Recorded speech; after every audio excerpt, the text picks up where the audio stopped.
Today's interview is going to be amazing. My guest today is certified in the area of mental health, and he is going to help us master the mental game of trading. He's helped so many traders elevate their game and go to the next level. He is a trading coach. He is an author, and today he is going to drop some nuggets on us that's going to help us with our psychology. I don't know if you're excited, but I'm super excited. This is going to be a good one, and we're going to get started right after thanking our sponsor.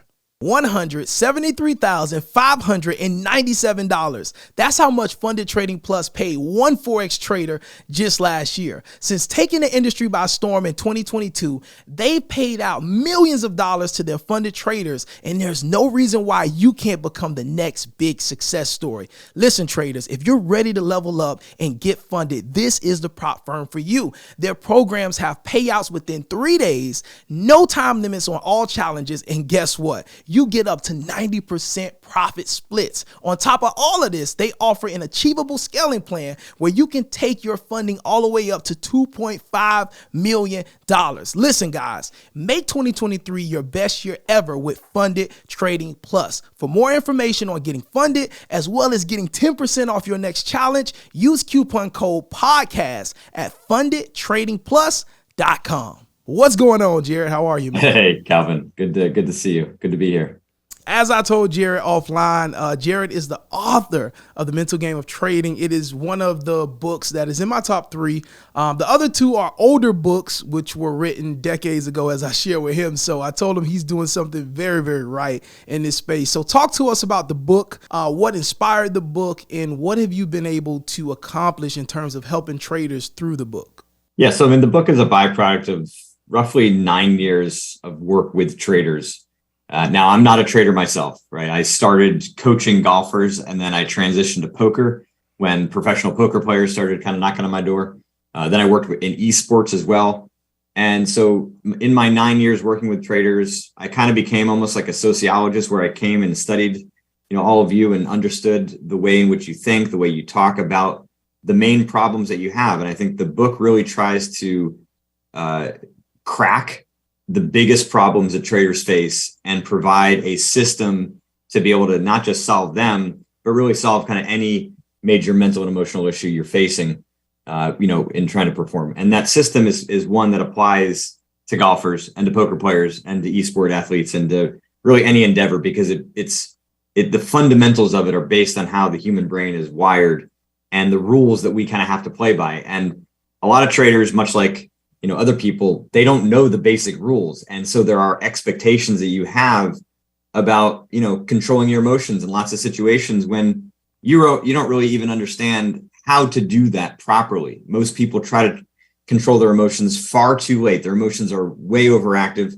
and the brain is not really designed to counteract that in that way. So there's, a system that I lay out in the book that helps you to better understand how to get to the root of what's causing your emotions, how to actually defend and correct them in real time so that you can avoid the greed, the FOMO, the revenge trading, the overconfidence that really plagues a lot of the big issues that traders face. And so, yeah, there's 16 traders that are kind of featured in the book. They're traders just like all of you.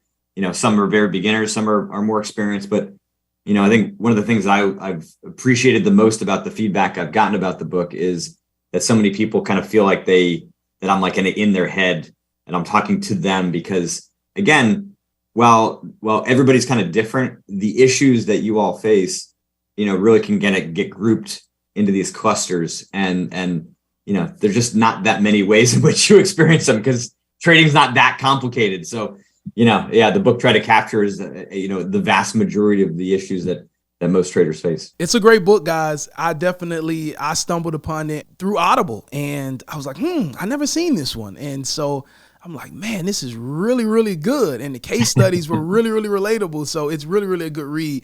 So talk to me, what are some of the key similarities that you've seen from working with golfers to poker players and now traders? What are some of the key, if you could sum it up into like 3 things that you noticed that were the same between those 3 industries? I mean, at the end of the day, we're all people first, right? We're people doing these things. So I think the key similarities is that the traits that make up the greats are the same across the board, right? You've got to have a love for what you do.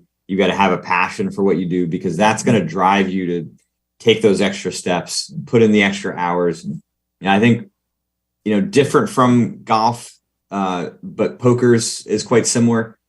All you need is money to play, right? If I want to play in a PGA Tour event, I can't do it. I mean, as good as a golfer as I am, it would take an incredible amount of luck for me to shoot a score that would allow me to qualify for a PGA Tour event. But I can play in the World Series of Poker main event. All I need is $10,000. I can go in and start trading Forex. All I need is a little bit of capital. Sometimes not even that, right? Just find an account and trade on some. So the bottom line is, like, there are no barriers to entry to get into the most industry in the world. And that is quite telling, because I think a lot of traders kind of show up unprepared to deal with the natural intensity that this environment brings. Whereas, golfers, other athletes, stage performers, people in performance environments oftentimes kind of had to go through many phases of their lives, whether it be, let's say, playing Little League baseball, AAU basketball. There's a way of conditioning yourself to those environments that tends not to happen in trading, right? People kind of come from a 9-to-5 job. Maybe they were a salaried employee, maybe they were an entrepreneur, but in those endeavors, you have so much more control, right? Golf, poker, and trading have some of the most variance, some of the most luck that's involved in the short term of any of these games. So the necessity to be able to handle that the variance is really, really challenging. And I think that's one of the main reasons why traders, poker players, sometimes golfers have a hard time dealing with the luck factor in the short term. It's out of your hands. And when you come from an environment where, you had more control, learning how to deal with these uncontrollables, and it's your money on the line day in and day out, it can really cause your mind to explode. And it sort of forces the mental game to be an even bigger factor for kind of preparing you. So that and then, kind of along those lines, poker players and traders, they have to be great losers. And I don't mean that you're great at losing money. I mean, you're great at handling losses, right? And so, so we grow up learning, right? You need to be able to kind of lose and be a good sport. But when it's your money on the line, it sort of demands a level of proficiency and performance that a lot of other, environments don't really allow for, or give you more kind of wiggle room. Here, if you're not losing correctly, you are going to lose a lot more and a lot more faster. So I think those are kind of the big ones that I think are kind of the parallels here. Would losing be probably one of the biggest issues that you've seen with more of the clients that you've dealt with that were kind of newer to trading? I'd say it's the biggest, most obvious problem to work on. But truthfully, I want to actually call out the fact that overconfidence is a bigger problem because it's hidden, right? So if we look across society, at least in the Western world, around 70 to 75% of people think that they have above average IQ, think they have above average sense of, level of attractiveness or sense of humor. So by and large, people are overconfident by a default. And so you bring that into trading, and you bring, a week or two where you've actually made money, made outsized returns because, you have no sense of risk management. So all of a sudden you quintuple your account in 4 weeks, and all of a sudden you're thinking, you got this is easy, and it's just going to be like this forever. Like, why wouldn't I do that? And it's so dangerous, right? To have, like, the overconfidence is dangerous mostly because it's hidden, and mostly because a lot of us aren't even aware that it's occurring. We're not aware of the warning signs, So yeah, I'd say that's probably the biggest problem because it's hidden. But yeah, dealing with losses and all that comes with it is by far the most dramatic problem I deal with, whether it's the fear that comes with it, whether it's the FOMO, right? Sometimes you don't actually even have to lose money to react to losing, right? If you miss a position that you should have gotten into, right? And it was like one of those, home runs of the day or home runs of the week. Now it feels like you lost that money, and you're going to have the same reaction as if you actually lost it. Revenge trading is a big one. You're going to lose confidence. Desperation tilt, kind of the biggest, it's like where you kind of get to the efforts. I don't know how PC we want to get here with language, but the efforts are the biggest. Like you get to a point where you're down 60% to your daily loss limit, and you're just like, F it, I'm going to throw the other 40% in on this kind of Hail Mary and just like hoping to get lucky. And look, I mean, if you're doing that, you are giving up a lot of control. Hope is dangerous in trading. In the book, I actually say F hope quite literally, because it has no place in performance, right? You need to be in command and control, and hope is an emotion connected to things outside of your control, right? It's perfect to hope for things beyond our control. There's a lot in this world that fits in that category, but everything within trading is within your purview. And if it's not, and you think that it is, then that is really dangerous, because, let's just say you strike lightning in a bottle and you make $1 million this year. Amazing. What's going to happen 2024? I mean, so many people don't think about what's next, right? They think about making money. They don't think about preserving it and then building it and growing it. And that's kind of like an athlete like a PGA Tour player that just wants to win a PGA Tour event, but they don't think about what's going to happen next. And then they never win again, right? Or the athletes, right? Or like the musicians, the one-hit wonders, right? To build a career as a trader demands a lot of skill. And that skill is really implied in how you handle losing and how you handle a lot of these situations that are really, really challenging. But, if you kind of check all the boxes off, right, that's how you develop, the kind of command and skill that's necessary. Wow. You just said a lot, man. You just said a lot. So obviously we can't be overconfident, right? But at the same time, you can't be timid and make money. So where is that fine line that we need to be at in order to sustain growth over time as traders? So I'll say it in two ways. So one, if confidence was on a spectrum from 0 to 100, 0 was no confidence, 100 was as overconfident and blind delusional as you can imagine, right? 50 would be the theoretical ideal, but I want you at 51. Okay. And I want you at 51 because it's impossible to know exactly kind of what your skills are at any one moment in trading, right? The feedback is not accurate enough. This isn't chess, right? You can't know your skill perfectly. So let's just assume it's slightly better. Okay. So you're pushing maybe some edges that would be appropriate, but you can't go too far. Now, the other way that I'd say it is that to find that balance, right? Because for a lot of traders, you feel like a yo-yo, right? And a lot of times your confidence is like fused with your P&L. Making money, you feel great. Losing money, you feel bad. What we want is something that's more stable. And that's why I call it in the book, I call it stable confidence. That's what we're after. And when you have stable confidence, it means that your emotions, right, your skills are far more connected to your performance, to your day-to-day actual execution, to your decision-making process, to the things that you have control, and less on money and P&L in the short term. Now, in the long term, yeah, it needs to be connected to money. It needs to be, I don't want you to be delusional thinking, oh yeah, I'm trading great. And meanwhile, you're losing a ton, right? But to have stable confidence allows you to kind of handle the swirling storm and chaos that, trading is. It's like anchoring yourself in the middle of a tornado or a hurricane. Like that's what trading kind of is like during the day. Like, I mean, it's so fast moving. If you're not able to hold yourself and ground yourself in something solid, then you're going to get swept up with it at some point in time. And that's what stable confidence is all about. And the more the more you connect yourself to what you have control of, to your skill set, to your execution, to your decision-making, it sort of by default allows you to focus on the right things and less on the short-term kind of fluctuations in P&L.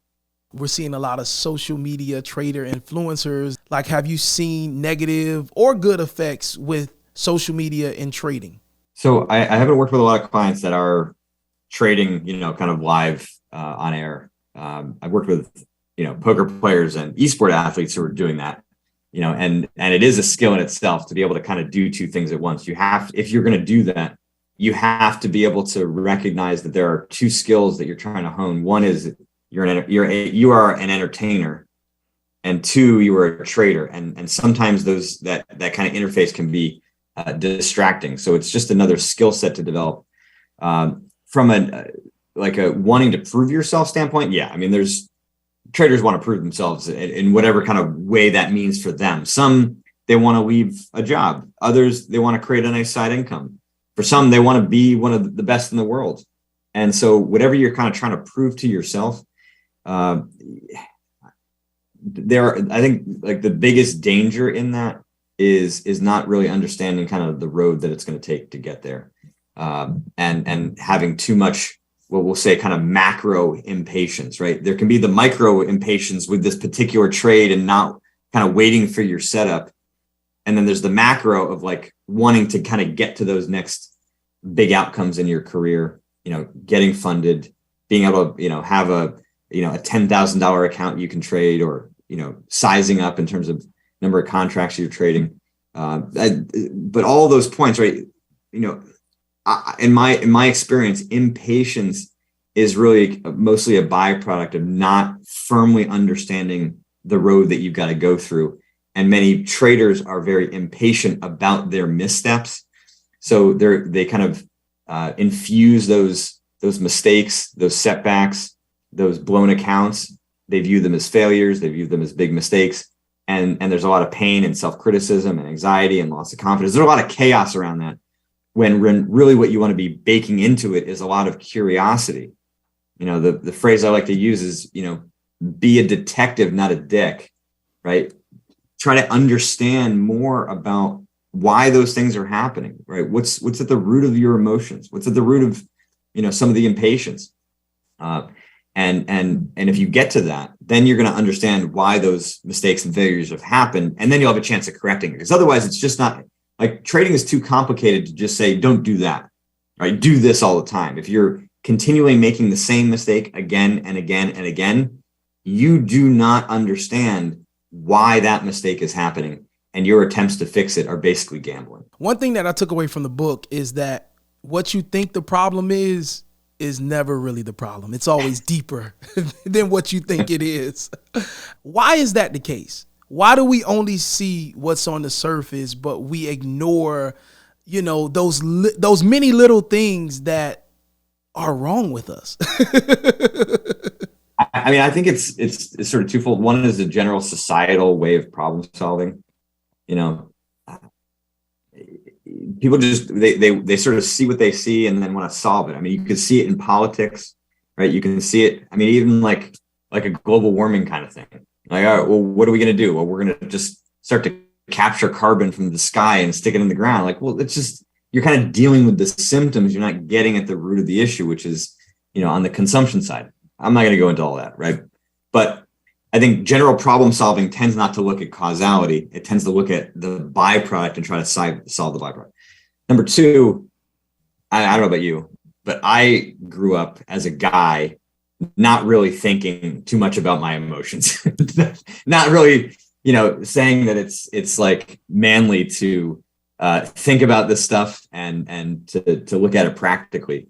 It was more of a just suck it up. I mean, I don't care that you're scared to go up to bat against the guy, 13 years old. I was 4'11", facing a pitcher that was 6'3", throwing, 80 miles an hour. Like, I don't care that you're scared, suck up and do it. And you do, right? Matt, you find a way, right? And there's nothing inherently wrong with that mentality.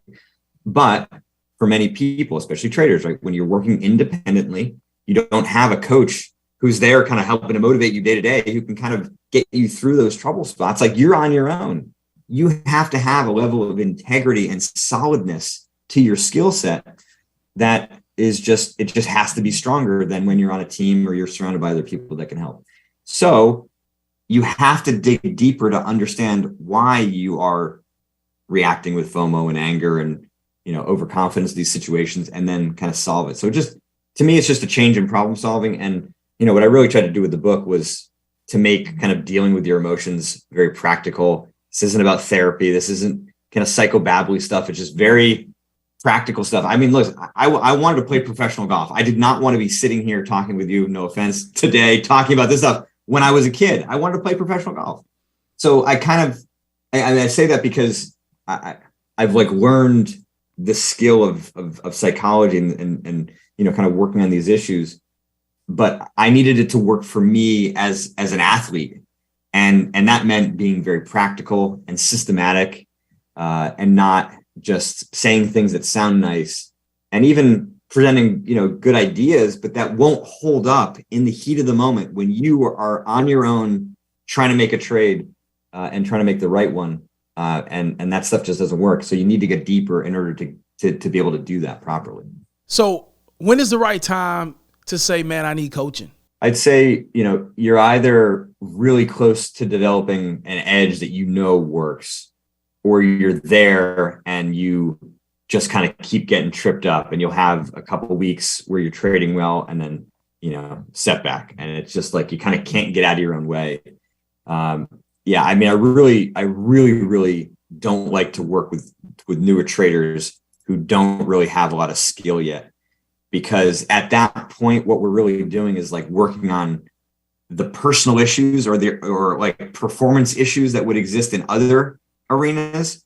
So, like I had a client who, former professional tennis player, and he became a trader, and it was like, I was like, early on, he knew that there was stuff in tennis that was bleeding into trading early. And so we had an opportunity to kind of work through that stuff. And that was kind of before he really developed an edge. And that I was fine to do that because the performance issues were known. They were well known in another arena. And it was obvious that how they were affecting him in trading. The thing is, you almost need to be skilled enough as a trader to know where your skill, kind of ends and where your mental game begins. There's a story at the beginning of chapter 6 on fear, where I talk about a trader who was dealing with a lot of anxiety, and the pressure was really getting to him. And what we found out was, similar to what I mentioned before, right? He just was thinking that the pressure was bad, right? And then the second part was like, another trader was dealing with some issues with FOMO, and it turned out the FOMO was really a signal that he needed to be on a smaller time frame because he was actually missing out on the way that these trades were kind of turning. And so, our emotions can be a signal either of, the way that our knowledge of trading is kind of interacting with the market, the way that our system or strategy is interacting with the market, in which case that's like your intuition, right? That's your emotions are helping you. If there's fear, that's maybe signaling some, reasons to sell or to buy, depending on what your strategy is. Or, if you're feeling kind of greedy, maybe there is actually a lot of opportunity. The problem is that so many of you have these internal biases, these flaws, these illusions, these wishes, these hopes, these dreams, these goals that you bring into the market, that you imprint in how you see price action, how you see opportunities. And that's the stuff that's really dangerous. So you kind of need to be skilled enough to kind of know where that line is between your own bias versus what you're sensing from the market. And so, yeah, I mean, most of my clients, don't really, we really don't start working together until they've got 12 to 18 months minimum. Again, on occasion, when people have more experience elsewhere, we'll start earlier. What do you think is more important, the strategy, the setup, or the mindset? Out of the gate, strategy system is, it's that is the game. I mean, I can't go out on the golf course and expect to compete if my skills suck. I mean, like the Dalai Lama is a terrible golfer. I mean, he's mentally stronger than everybody in the world, conceivably, right? And so, but he doesn't have the skill. So yeah, you have to have proficiency as a trader. You have to understand what your system is and how to, kind of navigate the market conditions and regimes that, it needs to be applied in. But then once that is really solid, then, the mental game and emotions will kind of start to take over. So I do think there is kind of an ebb and flow, and that ebb and flow will continue throughout your trading career, right? It's never 100%, mental game or mindset. It's never 100%, strategy or system. It's sort of this kind of power meter, and you kind of have to be a judge for yourself. And I'd say, if you haven't worked on the mental side, Even if you are a newer trader, you can start to look for some of the issues that have existed in other performance arenas that you've competed in, because they are likely to bleed into trading in some way, shape, or form, right? Unless you've kind of firmly solved them. I mean, one of the most common things I see, right, is a successful business person comes into trading and thinks that they're going to, just kind of kill it out of the gate. And what ends up happening is like some of the basic issues that they had early on in their career now show up again. So it's just kind of hard to solve these back end weaknesses until you develop enough proficiency to do so. So you've coached a lot of traders. What would you say in terms of their setup, their strategies? Would their approaches to the market be super simplistic, or would they be complicated, a lot of things on the screen? Yeah, it's a good question. I think a lot of them, at points in their career, was very complicated. And then over time, they really do try to, make it more simple. I think simplicity either is an indication that you haven't researched enough, right? So you don't want simplicity early on, but you want simplicity later on. There's a great Einstein quote that really kind of drives my career, which is, you don't really understand something until you can explain it to your grandmother. So if you can't explain your trading strategy to your grandmother, then, there's room for it to get more simple. And that doesn't mean that she needs to understand all of the nuances and the way, but like, can you explain it to somebody very simply? And if you can't, and actually that is a test that I'll often use with my clients as a way of, because sometimes you will lose confidence in your strategy because it's not strong enough in your own mind, right? You kind of have to learn and become conscious of what you do well. And when you go through that process of, giving somebody an elevator pitch, like as if it was a product, or a business. And if you can say something in very simple terms in 30 seconds, then it means that you know something, at a deeper level. And you don't need to get into that complexity in that 30 seconds, but it just shows you kind of at the tip of the iceberg, how much knowledge do you have? So yeah, I do really, it's a tactic that I use with my clients, like force them to actually do that. And so, I wouldn't say that I would want to kind of force a newer trader to do that, like, 6 months in, but, 12 to 18 months, 100%, right? It's a great opportunity to, put together your 30-second elevator pitch and to do it to both non-traders and to traders alike. And how well can you, communicate it simply? If there's a trader right now that's struggling, they've been on this journey for years, all right? They're not even new. They've been on this journey for years, and just back and forth, a lot of strategy hopping, trying funded accounts, failing, putting money into the market, personal money, failing. What advice would you give them right now? And then after you answer that question, I want you to let us know where we can get in contact with you, where we can get the book, and stay updated with everything you have going on. Yeah. So first, the advice, number one, we want to look for any kind of emotional baggage that is built up from those losses and failures and mistakes. That baggage just kind of becomes this like dark cloud hanging over your head, and it does actually increase the emotional intensity day to day, and it will make it harder for you to trade proficiently. So I do recommend, and there's a process in the book I call the mental hand history. You can use that as a tool to help you to kind of break apart some of that older emotion, so that the past really should just be an asset, something that guides you, that you're using to trade better, not something that's hanging over your head and making you feel more desperate and more urgent to kind of make back those losses and to recover and get back, or even just to get to where you want to be. So that's number one. Number two, it really is about a lot of, the learnings and lessons. So if you are making the same mistake again and again and again, like I said before, it simply means you just don't understand what's causing that mistake. And that to me is the most common mistake, is that it's not the greed, not the FOMO, not the anger. It's the way that you're perceiving your trading mistakes, right? That the emotions are not the problem.